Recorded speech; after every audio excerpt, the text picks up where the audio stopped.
大家好，我係少少，星期日少少，少少今日咧就嚟到羅馬咧，同大家咧介紹一間咧四大教會之一，就叫做Basilica Papal da San Giovanni in Laterano。呢間咧就係咧羅馬定為四大教堂之一。咁其他嘅咧包括咧仲有咧就城外嘅聖坡教堂，同埋咧大馬利亞教堂，同埋咧梵蒂岡嘅聖彼得教堂，係啦。嗱，呢度你見到咧非常宏偉同美麗啦。喺大門口一入嚟咧，已經喺兩旁咧有好多嘅咧好宏偉嘅啲柱啦，同埋兩旁咧都有咧耶穌基督嘅使徒嘅雕像，12門徒嘅雕像，個個咧都栩栩如生嘅。喺右手邊嗰個咧就係咧呢個聖彼得啦，拿住咧天上嘅鑰匙，嗱就係呢個啦。咁咧，另外咧喺個天花頂上邊咧都非常美麗嘅建築，記錄咗咧唔同咧教宗啊或者主教佢哋嗰啲咧印徽，金碧輝煌。另外咧個主教堂個聖壇咧都非常宏偉同埋咧莊嚴嘅，大家可以見到就喺呢度啦。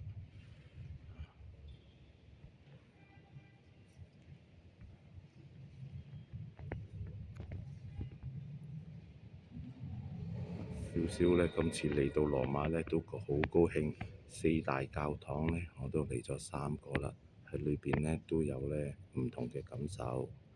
喺聖彼得梵蒂岡教堂咧，少少咧就參加咗一堂崇拜，同埋咧領過咧耶穌嘅聖體添。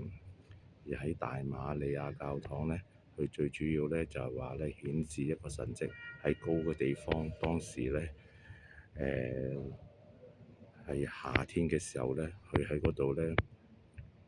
夢見一個嘅天使報夢話咧，嗰度會落雪嘅地方就應該起間教會。當時咧真係咧個神父咧就喺嗰度咧揾到個地方係落雪，雖然係夏天，都咧證實咗呢個神跡，所以喺嗰度起咗間大馬利亞教會。呢度咧就係咧叫做咧聖保羅教會啦，就係咧相傳咧就係聖保羅咧就喺呢個地方咧被處死，話係被斬頭喎。但係咧呢啲咧傳說，不過真嘅事實咧就係咧耶穌就係咧彌賽亞神啦，係神嘅兒子啦，為救我哋嘅緣故咧就捨身啦，等我哋信佢嘅時候咧就不至滅亡，反得永生。所以我哋咧都好好咁樣咧思考一番。未信嘅諗下，你生活嘅時候係為咗啲乜嘢咧？